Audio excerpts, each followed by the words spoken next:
primeira tendência, ela vai até 1930, obviamente que essa data, o próprio Giraldelli Júnior, ele não coloca como algo que a gente tem que necessariamente dizer que foi exatamente naquele ano, ele flutua, esses períodos flutuam. E aí a gente tem que pensar o Brasil nos anos 1800, um Brasil totalmente rural, com todas as dificuldades de um país, né, em fase ainda de tentar se desenvolver, um país em fase de tentar crescer, e o Brasil era um país extremamente ruralista, e de uma hora para outra as pessoas começam a migrar para as capitais. Ao migrar para as capitais, começa a ocorrer o problema grave de disseminação de doenças. Principalmente, até hoje nós não temos, né, existe um número absurdo que diz que em pleno 2020, quase 58%, 60% da população brasileira não tem saneamento. Esse número é horrível, ou seja, a cada 10 casas brasileiras, 6 não tem saneamento. Então vocês imaginem isso nos anos 1800, nos anos 1800, 1900, início dos anos 1900, 1910 e tal. Então a gente tinha um grande problema nas cidades brasileiras, nas cidades, né, no espaço urbano, sobre a questão do saneamento. E é claro que isso promoveu um grande número e disseminação de doenças. Pensando nisso, né, o Brasil passa a se preocupar muito com a questão da higiene, do saneamento. Vamos lembrar também que nesse período a medicina ela começa a ter uma certa explosão, é o boom da medicina.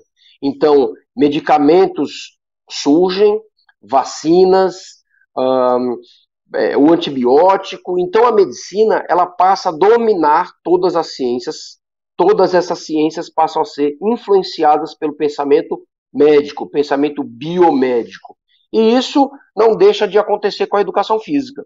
A educação física ela passa, então, a incorporar esse pensamento biomédico, esse pensamento higienista. Né? O pensamento higienista da época, ela achava que era necessário fazer uma asepsia social, principalmente a elite. Vamos lembrar que naquele tempo todas as crianças brincavam nas ruas e havia uma mistura muito grande entre a população. Não é como hoje que é tudo segregado, né? Você tem aqueles condomínios de uma alta capacidade de rendimento econômico daquela população e eles ficam só ali. Naquele tempo não, todo mundo brincava e se misturava muito na rua. O que acontecia? Os filhos da burguesia, os filhos da elite beneficiada, eles chegavam em casa e chegavam muitas vezes contaminados, com doença de pele, com piolho, enfim, resolveu-se fazer uma asepsia social, talvez com fundo para que o filho dessa elite não fosse contaminado, então resolveu-se fazer uma asepsia social. E onde é que essa asepsia social deveria ser feita? Na escola. A escola passou-se a ser o local onde todos os problemas seriam resolvidos. Então, a escola assume isso também, né, de ensinar o aluno a higiene, levar os aspectos da saúde ao aluno, uma saúde individual. O próprio indivíduo tinha que cuidar da sua saúde, e não o Estado. Bom, a gente não pode deixar de falar nesse período, né, até 1930, então nós estamos falando também dos anos 1800, da figura de Rui Barbosa. Nós sabemos que a educação física, ela oficialmente ocorre no Brasil na Reforma Couto-Ferraz, em 1851, e depois, em 1882, Rui Barbosa vai enfatizar a importância da ginástica no currículo escolar, inclusive equiparando a ginástica com todas as outras disciplinas, equiparando o professor, equiparando a disciplina, a importância com as outras. Então, Rui Barbosa tem um papel muito importante. Vale a pena dizer também que Rui Barbosa era um grande defensor da ginástica, porém, ele já tinha naquele período os pensamentos eugenistas, o pensamento de eugenia, de melhoria da raça. Então, Rui Barbosa trazia isso também. Isso não surge só na educação física militarista, que nós vamos ver a seguir, mas já tinha na educação física higienista. Ou seja, nós tínhamos uma educação física que ela excluía o aluno doente, ela excluía aquele aluno frágil demais, aquele aluno que apresentava algum tipo de patologia. A educação física era só para quem estava muito bem de saúde. A educação física, basicamente, né, o Giraldelli traz até outros conteúdos, mas a maioria dos autores citam que ela era quase que unicamente, somente o conteúdo da ginástica, a ginástica calistênica. Então imaginem vocês uma aula repetitiva o tempo todo com os mesmos movimentos de reprodução, de cópia do professor. O aluno não tinha vez, o aluno não podia participar. Vamos levar também o contexto da época, né? Nós estamos falando aqui de até 1930.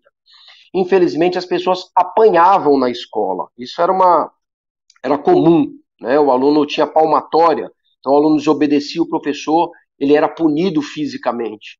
Então a educação física também seguia essa proposta. Quem ministrava a aula era alguém da área da saúde, até porque nós tínhamos pouquíssimos cursos da área de educação física, pouquíssimos, principalmente nos anos 1800 e início de 1900. Vamos lembrar que a primeira escola de educação física é da Polícia Militar de São Paulo de 1910, mas lá era um curso de 5 meses. Você se formava 5 meses como professor de ginástica, né? E aí começou-se de forma muito leve a se utilizar o termo educação física. Mas a educação física higienista, ela era isso. Aula de ginástica calistênica. Havia no começo da aula uma avaliação do estado de higiene dos alunos, para vocês terem uma ideia. Então se observava a unha do aluno se estava sujo, o pescoço, né, o cotovelo, as dobrinhas, se tinha aquela marquinha preta, né?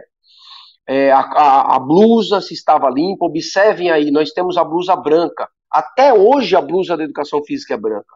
É uma herança que nós temos da educação física higienista. Até hoje nós trabalhamos higiene, trabalhamos saneamento, noções principais de higiene. Isso até hoje se utiliza na educação física. São heranças. Vejam aí, né, a cara de felicidade dos alunos de educação física. Observem lá atrás a posição da professora, uma posição totalmente autoritária, e movimentos, como eu falei, repetitivos, movimentos sem o prazer, sem o lúdico. As crianças tinham que fazer isso. E nessa foto aqui, um registro, vocês podem observar as crianças, né, todas aprendendo a escovar os dentes, lavar as mãos. Então, eram princípios higiênicos e necessários. Bom, essa educação física, ela tinha um relacionamento professor-aluno como se fosse o professor médico e o aluno paciente. Ela era exclusivista, ela promovia a exclusão, e a saúde, ela se voltava para uma saúde individual. Era o sujeito que tinha que tomar conta da sua própria saúde.